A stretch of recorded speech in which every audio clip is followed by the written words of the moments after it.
Thinking about self-publishing and don't know where to start? Join the Spa Girls each week for 30 minutes of honest advice, tips and resources. I'm Trudy J and I am here with Cheryl Phipps. Hi there. Wendy Valla. Hello. And we have another very special guest with us today, Elana Johnson. Yay. Johnson. Yay. Yay. Welcome. Thank you. I'm glad to be here. Awesome to have you. My maiden name is Johnston, so I just automatically go to Johnston instead of Johnson. I'm sorry. I totally get it. It's fine. Awesome. So I'm going to do a quick bio and then we're going to jump right into this interview because we're super excited to have you here and to talk with you today. So, yay. So, USA Today bestselling author Elana Johnson writes contemporary beach romance and Christian cowboy romance. She's the author of over 130 books across 2 names, and in January 2020 hit a 6-figure month for the first time. She also made it to number 81 on the most popular authors list on Amazon for the whole store, not just in the categories. Yeah, she said nothing better than sun, sand, and swoon-worthy kisses, unless it's a sweet and sexy cowboy. Learn more about her at www.elenajohnson.com. Welcome. Welcome. Thank you. Yay. That sounds awesome. Yeah, you sound amazing. You sound awesome. You are awesome. Yeah, So exactly. let's start at the beginning. Can you just let us know how you got into writing? Give us a bit of your background story. Okay, I started writing the year I turned 30, which was 2007. So I'm going in my 13th year of writing. And I started writing just, never really done much with it before. I never wanted to be a writer. I took the AP English test here in the States as a junior so that I wouldn't have to take English as a senior. Like if you got a high enough score on that test, you could test out of the class. Wow. And Brilliant. I didn't really like it that much. I never really had any aspirations to be an author, which is I have found kind of unique for authors. Most of them have this, lifelong burning desire to be an author, but it wasn't really me. But when I turned 30, I wrote a little life sketch, and I'd had some kind of traumatic things happen in my life.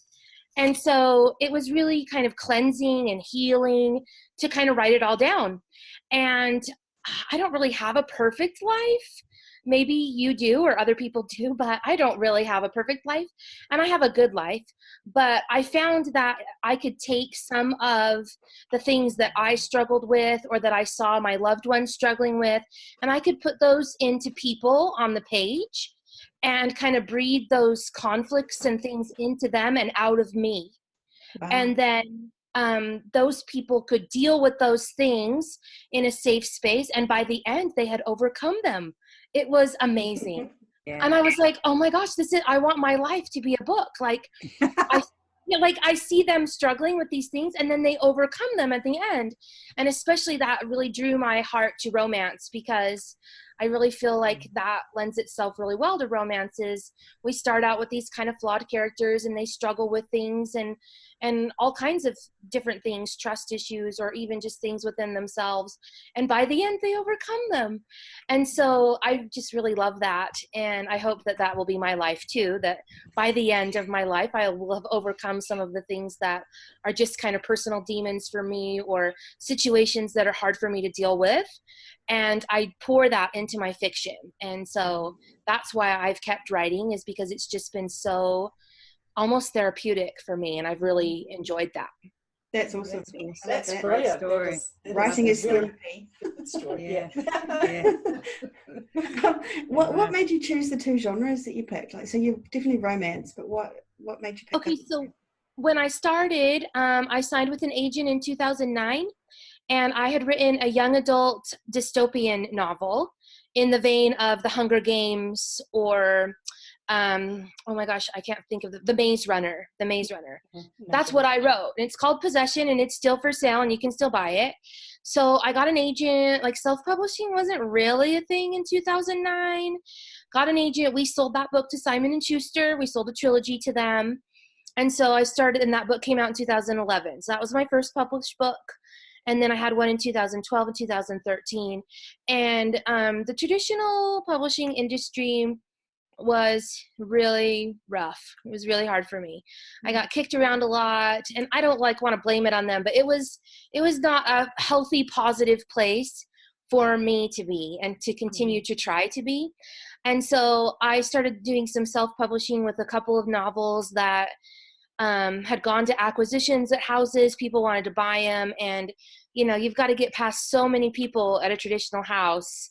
So I don't know how many people know that, but like you got to get a lot more than just your editor on board.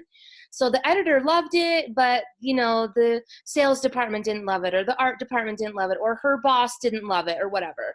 And so I started publishing some of the books that I'd written in the time that we tried to sell another novel after Possession, and those were YA novels as well. And those were straight up contemporary romances. The one was written in verse, so I wrote a YA romance in verse. Oh my gosh. Oh, hey. And I actually still really love it. I think it's one of my favorite pieces of work. Like it's just, it kind of like, I'd never done it before. And it just really stretches you, when you write in a different way. And so I call 2014 and 15, 2013, 14, 15, my dark years, where I seriously considered quitting. Like, I can't do this. No one's ever going to buy a book from me again. I had done a little self-publishing and it wasn't very successful. I put out, 5, 6, 7, maybe 8, maybe 10. I can't remember, quite a few. Young adult contemporary novels or science fiction and fantasy novels. I won the Kindle Scout program. Wow. So I felt like I could write. Like, I don't think I'm the greatest writer on the planet. I'm not going to be winning, any literary awards or anything, but I felt like I could write. I was selected for things, but my self-publishing wasn't making any money. So, and there's a difference between writing and publishing that I think some people don't necessarily make the distinction of. And it took me a while to make that distinction too, but I can write for the rest of my life and be great, and it will be happy. As soon as you decide to publish that writing, it's different. Like you want something different from it. I don't know if you guys feel like that, but yeah, absolutely. Yes, totally. Yeah. So for me, the actual writing is great. It's therapeutic. I love it. I get what I need from the writing. As soon as I start publishing, I would like that to do something different. Like the therapy's over. And so it's almost time to start paying for the therapy. Yes. So, I would like this therapy to be paid for now. Yeah. And so for me, like that's one of my goals is, we also have a goal. We would like to be read. I think most of us would like our stories to be read, but I wanted to make money, and my YA books were not making any money. So in 2015, Harlequin had a contest called So You Think You Can Write. And I think they've done it several times. I know it was not the first year. Yeah. And that year they had selected their love-inspired lines. So they have a suspense, a historical, and a contemporary. I think they've gotten rid of one now. But at that time, and I had written this cowboy romance, just... I'm like, well, I can't succeed in YA. I love romance. Let's see what I can do here. So I'd written this romance, and it was not inspirational, and it was a Harlequin inspired line. And so I you could submit in stages. You only had to submit like the first 3 chapters. So I, made it inspirational in the first 3 chapters and submitted. And I made it to the next round, and then they wanted more. I can't remember what, but I made it past that round 2. And I think that after 2 or 3 years of rejections, which I'm fine being rejected. I've been rejected so many times. But I kind of beat you down after a while. And I thought, okay, I made it. I made it to the semifinals of that contest. So I didn't make it to the very last one where everybody votes and they pick a winner, but I made it almost. And that gave me a lot of confidence. And this was 2015. So self-publishing was definitely around. I'd heard of it. I've seen friends do it, people do it. And I thought, I'm going to learn how to do this. And I put up my first Liz Isaacson novel in September of 2015. Nice. And so the difference between the names there is because Elena was writing young adult dystopian and science fiction and fantasy. And she'd done some novels in verse. And that was not really anything like these cowboy novels. So I split it, and I became Liz Isaacson, and I didn't tell anybody for about 4 months. And then after that, I was like, why am I not telling anybody? Like, Elena's not publishing really anymore. Anyway, she was doing a little bit of, still trying to sell some science fiction and whatnot, but I wasn't really doing anything with her. I was really focused on Liz because the cowboy romances started to sell after a little bit. They didn't sell instantly. I was not like an instant success or anything, but after about 5 or 6 months, I had 3 books out. So at that time I was releasing every 11 weeks because Amazon would allow a 90-day pre-order. So I'd put it up 11 weeks out so that I could have a link for the back of the book that was coming out. That was my strategy at the time. And so that's what I was doing. And about the time I had 3 books out, I was making 4 figures a month, just over $5,000. Wow. So I was really excited about that. Like that was super cool for me. Absolutely. Yeah. I mean, in 2015, all of 2015, even I had a book come out in September and a book in December. I only made $1,500 the whole year. Wow. So by February, when that 3rd book came out and I made $5,000 that February, I was like, oh, okay, I get it. I get why people kind of turn to this self-publishing because I've had friends tell me, oh, I make so much more self-publishing. I make so much more. And I was like, you're lying. I don't make any money self-publishing. That's a lie. That's not true. Can't happen. I fought against it for about a year. I was like, that's not true. Because I had put up some YA novels self-publishing. I wasn't making any money. And so I was like, that's just not true. I just don't believe it. And, we didn't have groups where people posted screenshots. And, like, those groups didn't exist in 2014. Exactly. They weren't there. No. So I really had to just rely on, people that I talked to and whatever. And that was my experience. Were you doing any other promotions on this? Or that was just, you put them up and people saw them and they took off? So the first one I put up and I was like, I hope people buy it. And of course they didn't really buy it. When the second book came out, I made book 1 free because it was in KU. So I had the 5 free days and I made book 1 free and I bought ads for it. So Robin Reed's, ENT, like there's a whole bunch. I couldn't get BookBub. I'd heard of BookBub, but I didn't really know what it could do. I hadn't done anything with it. They didn't approve me, but I had a few little ads like Robin Reed's and stuff like that. And I ran that free ad for the 5 days that went over the release of my second book. So book 1 was free, book 2 was for sale, and book 3 was on pre-order. So that was all I had. And it did, that December I hit $1,000 just by doing that. And so that was exciting because I was like, so you got to think, if I made $1,500 all of 2015 and 1,000 of it was in December, I was not making any money on myself. No. I just wasn't making money. So, and then January was a pretty decent month because I did get a BookBub. Like I do really, I've had a lot of BookBubs. So I'm very, very, very lucky that way. And I realized that. So that was my whole marketing strategy for 2 years. Write fast, pray for BookBub. That was my marketing strategy for 2 years. And it did okay. Like it wasn't terrible. So that's 2016, 2017. Yeah. That I did that. And then you I were started writing later after that. Let's talk about, so we'll talk about advertising later, but I just want, so how fast were you writing and how many books did you put out in those 2 years? Okay, so I was doing every 11 weeks for 2016. And I put out a reader magnet for my newsletter that year as well. So I had a book out in February and then one out in April and one out in July, one out in September and one out in December. So 6 books and then a reader magnet. So 7. I did not start building my newsletter until about April after my first book had been out. So it's been about 8 months and I didn't have a reader magnet, but I promised people that if they would please sign up, I would give it to them when it was ready. And it was ready in July. And so I did give it to them in July. And now I just use that same reader magnet for newsletter people now as well. And I spent a lot of time and effort to build my newsletter in 2016 and 17. I did a ton of newsletter builders. I did group promotions. I did anything I could think of. And this was pre-swaps. We didn't do swaps in 2016 and 17. So I just had my own newsletter and my own community, and I was just building all my own stuff because that's what we did. And I have a lot of newsletter subscribers, and they're really loyal. And my reader group and my review crew comes from my newsletter. So I don't invite people to that. They only get invited through the newsletter. So the people that are in those groups come from the newsletter, which now only comes from organic back of the book stuff.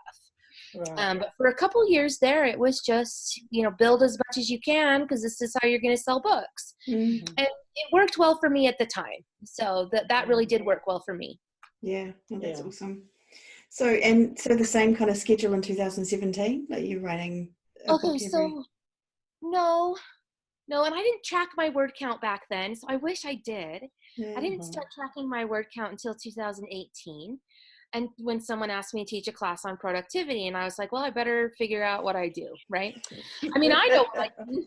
But trying to get up and give someone tips to what to do, I was like, they can't be me. Like, I think that's a really good tip. You can't do what somebody else. I think that's a really good tip. Yeah. Can I just ask how long your books are, because you're writing so prolifically? Yeah, so my Liz Isaacson books that have been coming out pretty fast, close together, are 50 to 60,000 words. Yeah. The ones I started in September are significantly longer. So they're 75 to 85.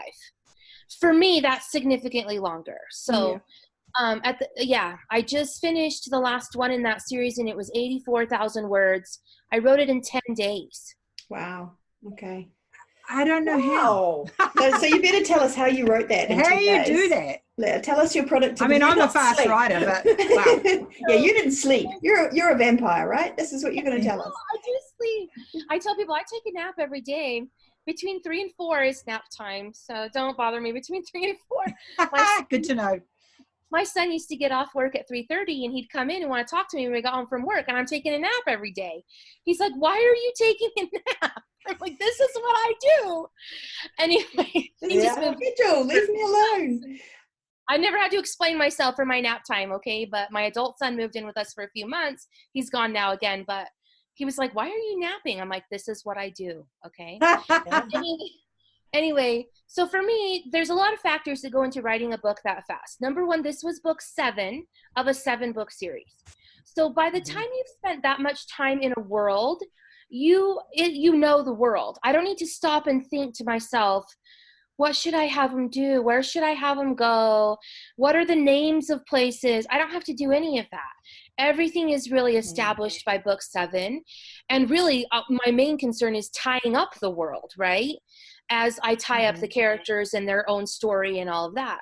But I have threads throughout the 7 books that need to be tied in that 7th book, that 7th one. So that contributed to it. That 7th book really went faster because of that. The second reason that book went so fast is I had just finished book 6 as well. So I wrote book 6 in January and book 7 back to back. And I find that when I write 2 books in the same series back to back, I'm much faster. So I typically tend to try to do that. And then I won't write in that series again, obviously, because it's book 7 and it's over. But even when I finished book 5, I didn't write book 6 for like 2 months later. Because I have other things that I'm writing, And so how many hours a day would you be writing? I typically write, if it's a writing day and I'm under a tense deadline like I was in January, the third thing is I was under a tense deadline. So my book 6 was supposed to come out today, and I delayed it until next week because I didn't have it ready. And it's the first time I've ever delayed a release, ever. Because I usually work 4 to 6 months out, and right now I'm working 1 month out. Because I'm just behind. I take vacations, my books are longer. I've added too much to my schedule. I can't keep up. Some things I recommend taking a vacation. Other things I don't recommend, like adding too many books to your schedule. Yeah. So you're out. So your time. What time would you sit down at your computer? So for that book that I wrote in those 10 days, my goal was to write 8,000 words a day in that book. And then I always have a secondary project that my goal is to write 1 chapter a day. So that I'm writing in 2 books every day. And so I call that my light project and my intense project. I have 2 every day that I'm working on. And so I might not write in my light project every day because I can't get the 8,000 words or whatever.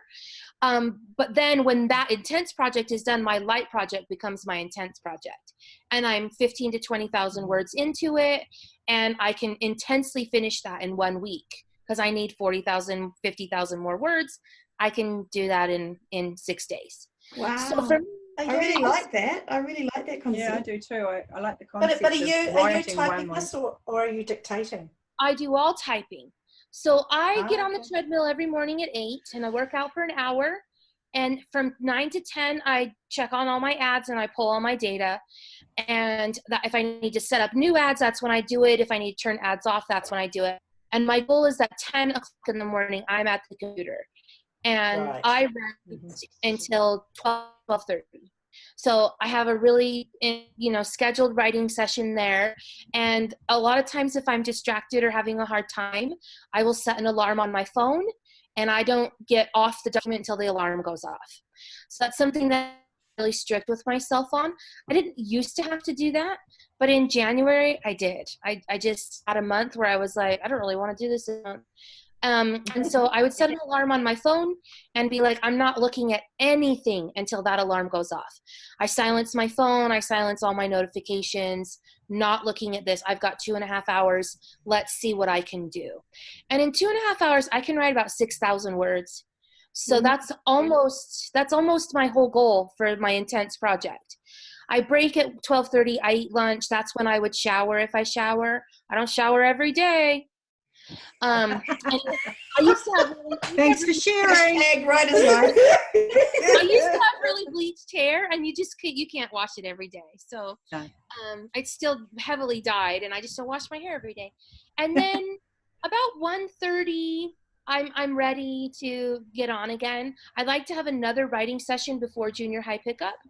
I really struggle to write at home during that time. So my best days are the days where I'm desperate and I'm like, you have to write this book. Like, it is coming out. There's no delaying it. I get in the car. It's my favorite place to write. So that's one of my tips for productivity. If you're really struggling where you are, go somewhere else. Wow. So So you sit in the car. Oh yeah, I go to the car. I get in my car. I drive over to the junior high, and Okay. I'm like a stalker. It's Yeah. fine. Nobody's arrested me yet. And I sit in the car with my seat heater on and my music playing. I love to write with music. So my music plays, and I've got a steering wheel desk that hooks to my steering wheel. Oh, That's way. the piece I was trying to figure That out. is awesome. Yeah. It's $15 on Amazon. It will change your life. Wow. So, well, it changed my life when I got it. So, because I mean, and I can access the internet at the junior high. It's not the internet that distracts me. I'm not sure what it is. I think it's a mental issue. Like, I just think it's a mental block. Like, oh, I don't want to go sit in the office and write. So I'll try moving to a different room, and sometimes that's good enough. I have several places that I like to write from around my house. I have 4 or 5 of them. And it's rare that I write in the same place every day.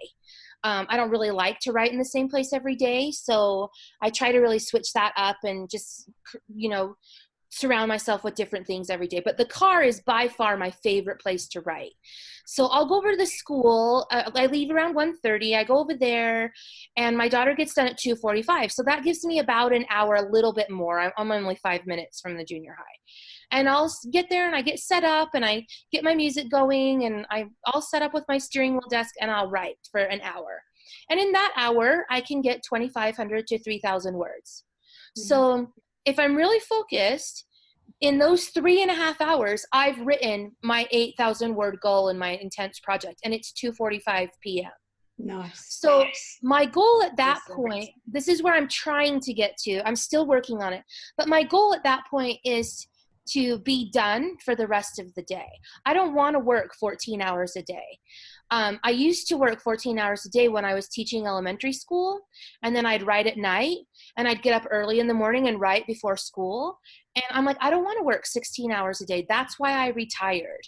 Mm-hmm. So I don't teach elementary school anymore. I've been a full-time writer for a year now, 13 months. Congratulations. And thank you.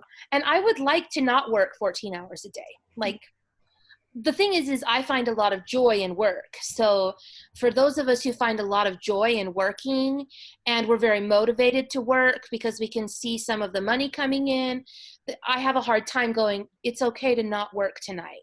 That's been a real struggle for me personally. So at 2:45, I'm usually done for quite a while.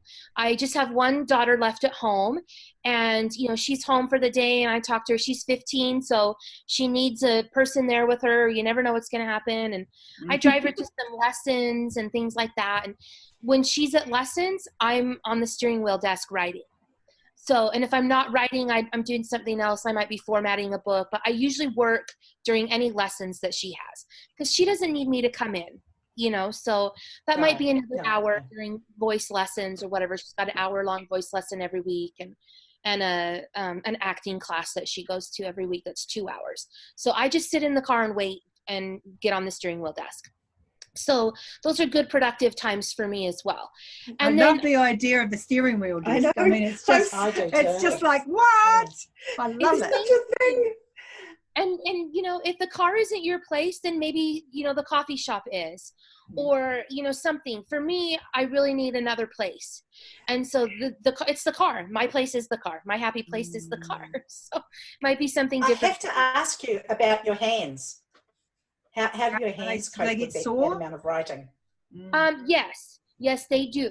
So I wear pressure gloves. I have gloves that are super tight. Circulation gloves, what do you call them? Yeah, I think they're called circulation gloves. And every morning when I work out, I do body ball. And I do tons of stretches with my hands and move them and stretch my wrists. And if it gets really bad, I have like pretty stiff wrist braces. So I wear those. And I gotta say that I didn't even wear them in January. It just depends. It really just depends.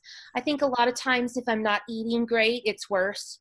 And I ate really good. I ate really great in January, so I don't think it was as big of a problem. But I have gloves and I have wrist braces that I wear. So at that point, I'm home.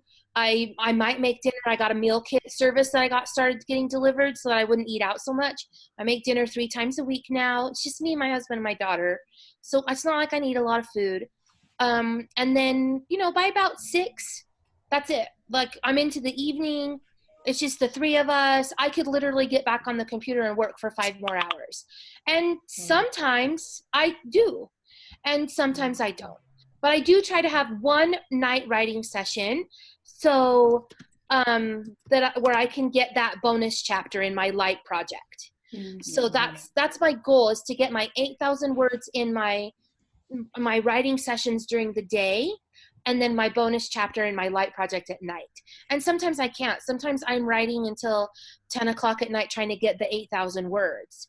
So most of the time I notice that when I do that, it's because I haven't outlined far enough ahead.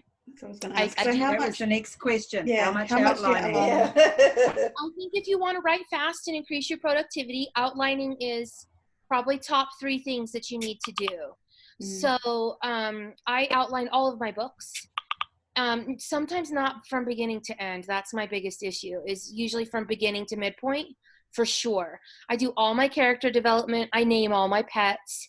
I know all their favorite foods. I know I know all of that before I even start. So the book that I started yesterday doesn't come out till April, which is nice. So I'm a little bit ahead now. But by the time I finish it, it will still be only 6 weeks or 7 or 5 or 6 weeks. But I started outlining that book in January, and I just get on in 15 minutes here and there. So that's another tip that I tell people for productivity, is learn how to work in 15 minutes. Learn how to do something substantial in 15 minutes. Because when I was teaching elementary school, my daughter would get on the bus at 8:30, and I didn't have to leave for work till 8:45. So I would wave from the front door, and she got on the bus. She's safe. I'd go sit at the counter for 15 minutes, and I would write. And I did that for 10 years. So I learned how to write in 15-minute increments. And then at work, I only get a 30-minute lunch.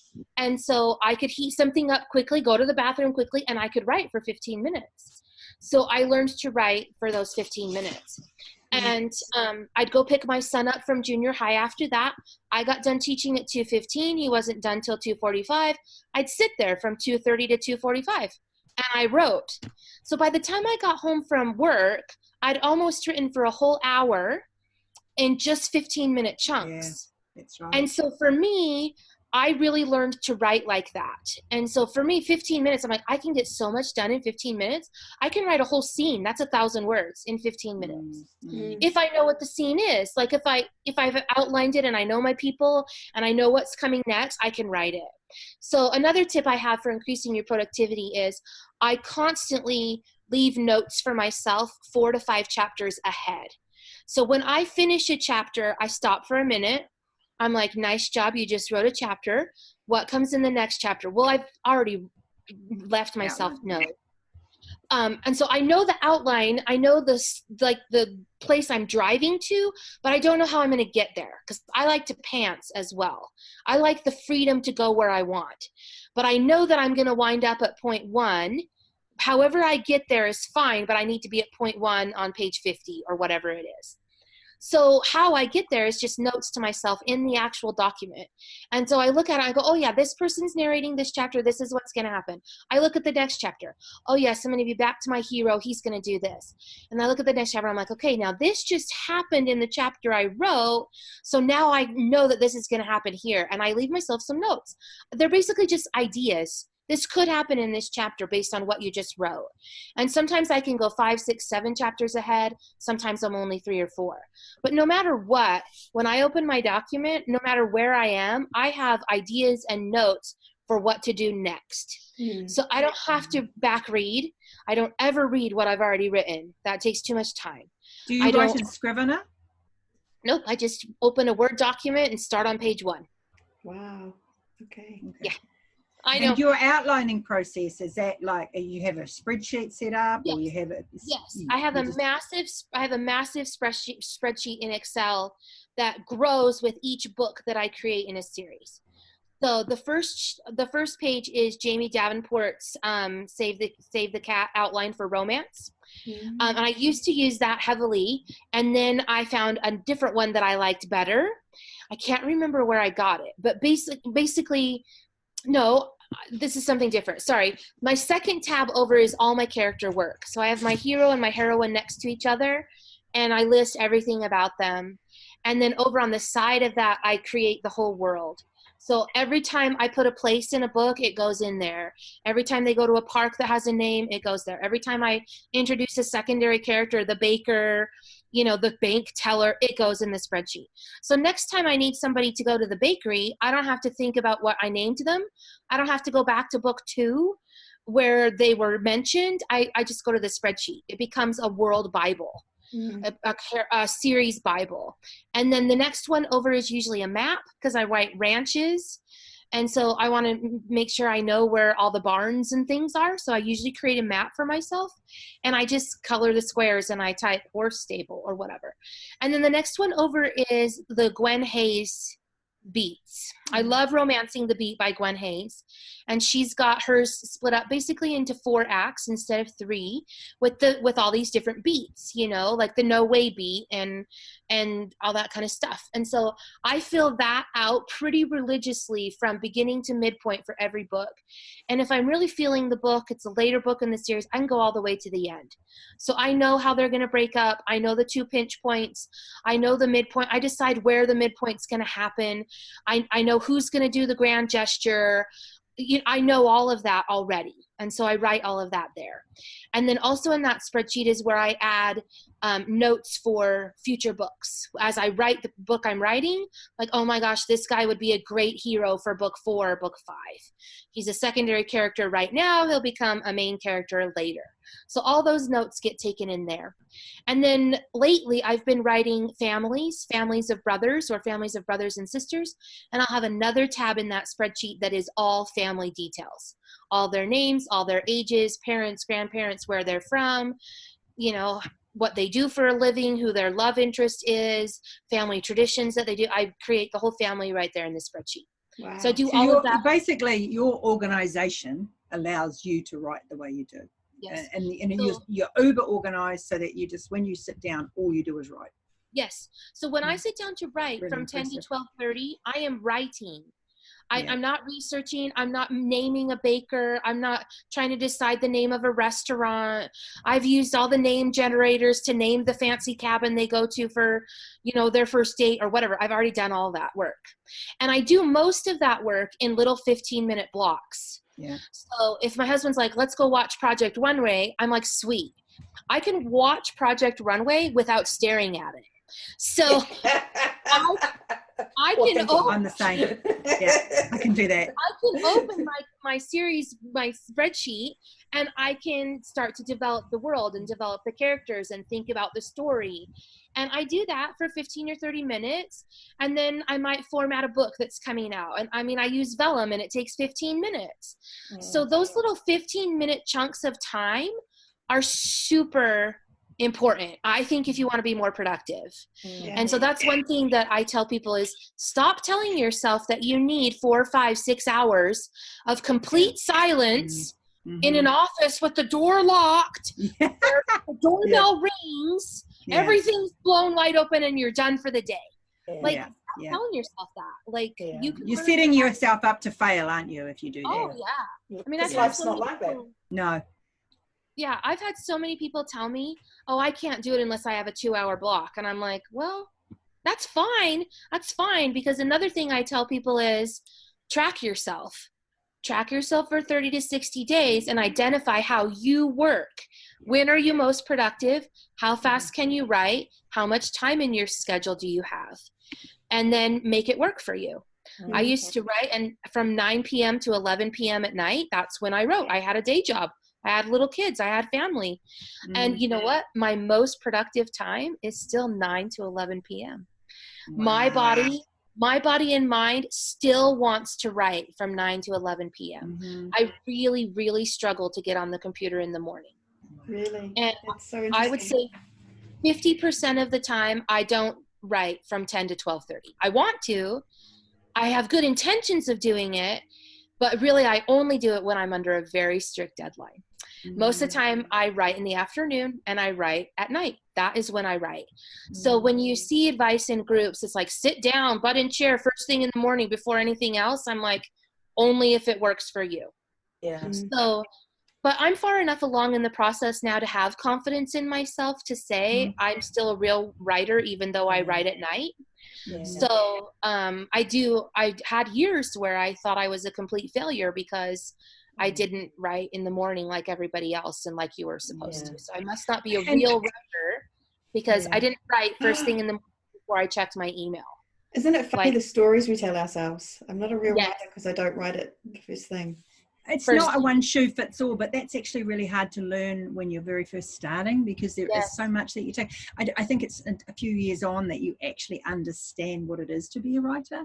And when you've got a few books out and you've been through the process and it's so tough for newbies, to just so much information to take on board. And then it's good advice. I don't want to say it's not good advice. No, for it's sure. Great advice if that's what but I always just think to myself, if that's what works for you.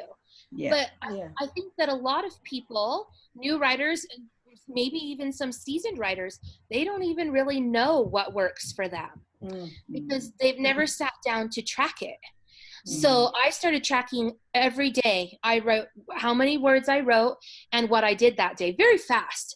Like I would write, okay, so today I wrote 3,500 words, but I also had a meeting after work. My daughter had a dance competition and, whatever. So I'd write dance competition, meeting after work. And then I wrote the name of the book that I was working in. That's how I know how many writing days it takes me to write a book. And so I learned really quickly that, Thursdays are bad productivity days for me. So when I set my schedule this year, I scheduled off all of my Thursdays. They're just 0 writing days for me. By the time I've written 30,000 words, Monday, Tuesday, Wednesday, if I'm writing 8 to 10,000 words a day, Thursday I'm fried. I'm done. I might not have any more ideas. I just need a day. And I do other things. I do administrative things. I do business things. I do newsletter things, but I just don't write. It's a different part of your brain. And then by Friday, Friday are some of my greatest days, my biggest word count days, because I allowed myself to have Thursday at 0. I would have never known that. Usually what I do is I just fight with myself all day Thursday. Why can't you write on Thursday? Oh, it's Thursday, you know.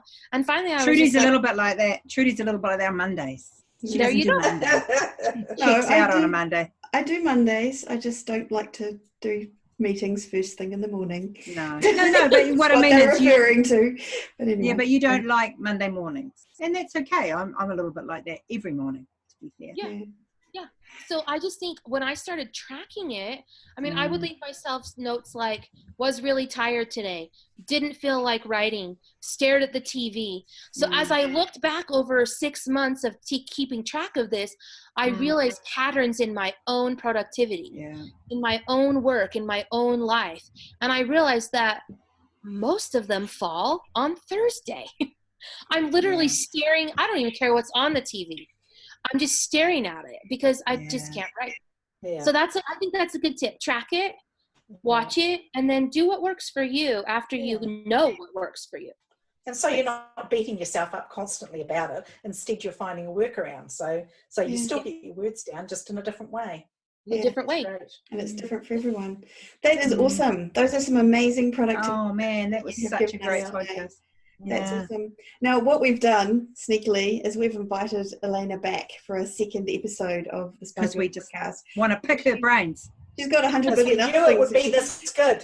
Yeah, we haven't even got onto the main topic that we were going to get onto, but stuck on productivity today. So that is awesome. Thank you so much. Is there any last thing that you want to add about productivity or how people should kind of approach that kind of thing? Let me see. I wrote a bunch of notes for myself. I think I said that. Go somewhere new. Another thing I tell people is to do something you've never done before. So, and I think this is one thing that I did in January that really helped me hit my biggest income month as well, is I did something in advertising that I've never done before. And so it doesn't always work, obviously. You're not going to win everything, but do something you've never done before. And so I always tell people I write while I watch TV, and I write while I listen to music. I like that. I'll put a TV show on and watch it while I write. And when I said that, people just, I mean, there was like an audible uproar in the class. And I was like, well, have you tried it? Have you tried it? And so maybe you don't need to have the exact silence that you think you need. And maybe it will spur something in your brain and in your writing that you didn't know was there. So for me, that's generally what it does is I can tell when I'm really into my book because I haven't watched the show. And I can tell when I'm really not into the book because all I can do is watch the show. And so that really helps. Yeah, it really helps me go, okay, this is not a valuable use of my time. So I either need to turn the show off and see if I can do it, or maybe I'm just not into this project right now. And sometimes I switch projects. So I'll work on my light project during the day instead of at night, and it goes much faster and I get the words so that I'm not wasting time. Does that make sense? Yeah, it totally does. Yes, absolutely. Brilliant. It's a really good tip to write in front of the TV, and that's what I do. So for me, quite often.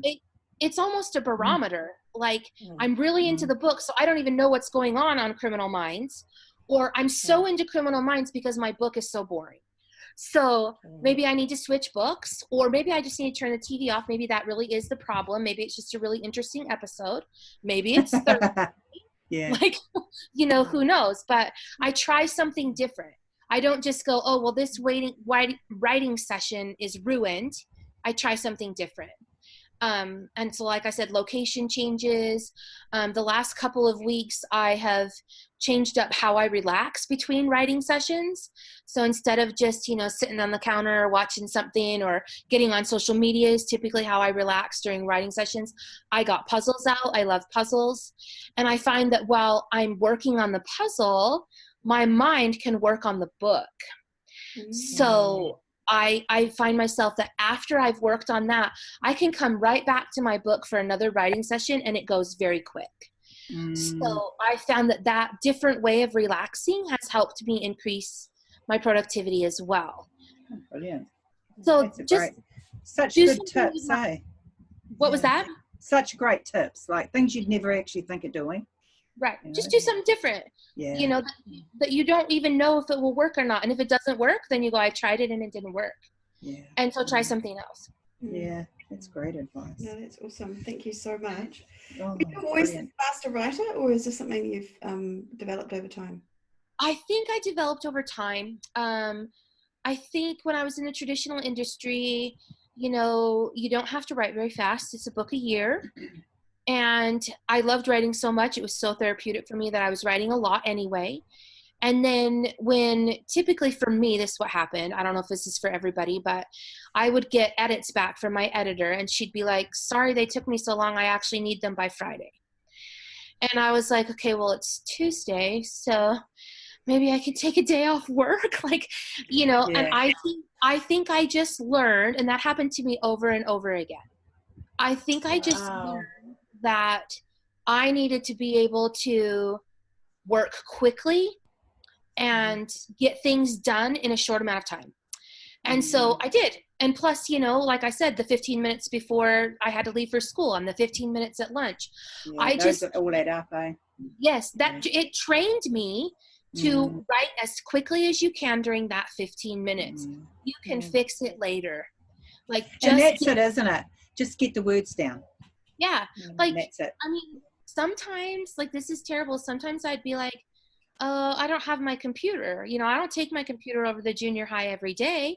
I'm like, okay, well, write it in an email then. So I open a blank email on my phone and I type it with my thumbs and then send it to myself. Copy, paste, put it in a document. It's 400 words. I mean, it's 400 words. And so for me, I just want to get that story out whenever and however I can. And I just learned to do it in short chunks, which provided a way for me to do it as quickly as I can. And I think that's just how I've learned to do it. Brilliant. Awesome. Absolutely amazing. Okay. That is a great place to end. I am super look at psyched to that. have spent this time with you. So everyone who's listening, this will be a 2-part episode. So this is part 1, and listen again next week for part 2, which will be a little bit more on new release strategies, Facebook and kind of other advertising that you've done, and a bit about mindset, which I'd love to talk to you about. But for this episode, thank you so much for joining us. It's been fantastic. And you, if you want to check out Elena in between, where can they get hold of you? Well, I've spent most of my time on Facebook. So any spare time I've got is usually on Facebook. So, you know, I have a page there, and that's probably the best place to follow me. Okay. Is there. Cool. Perfect. All right. We'll put I the do- links in the show notes anyway. We'll put those in the show notes anyway, how to get hold of you. Okay. And then I do have a group where I share a lot of things with authors. It's called Indie Inspiration with Elana Johnson. Okay. Cool. And I didn't know about that either. Yeah, I have a page that I was putting things on, and then I found that people wanted a group, so it has an associated group. Right. And like I've posted several things there about what I've done and income things and some advertising things, and I'm not super consistent with it, but you know, from time to time I think, oh, this would be great for Indie Inspiration, and I put it on there. Perfect. That sounds good. Well, they can go there. Oh, well, we're looking forward to part 2, aren't we? We are already. Wow. Really it's going to be awesome. So thank you so much for joining us. And where can we be found, Wendy? It's bargirlspodcast.com, and you can follow us on Facebook too. It's Bar Girls Podcast. We'd love you to come on and have a chat with us on there. We post every day, and we'd love to have your comments. So that's about where you can find us. Yes, awesome. Thank you again. And we will be back same time, same place next week for another episode of the Spa Girls Podcast. See you all. Bye for now. Bye.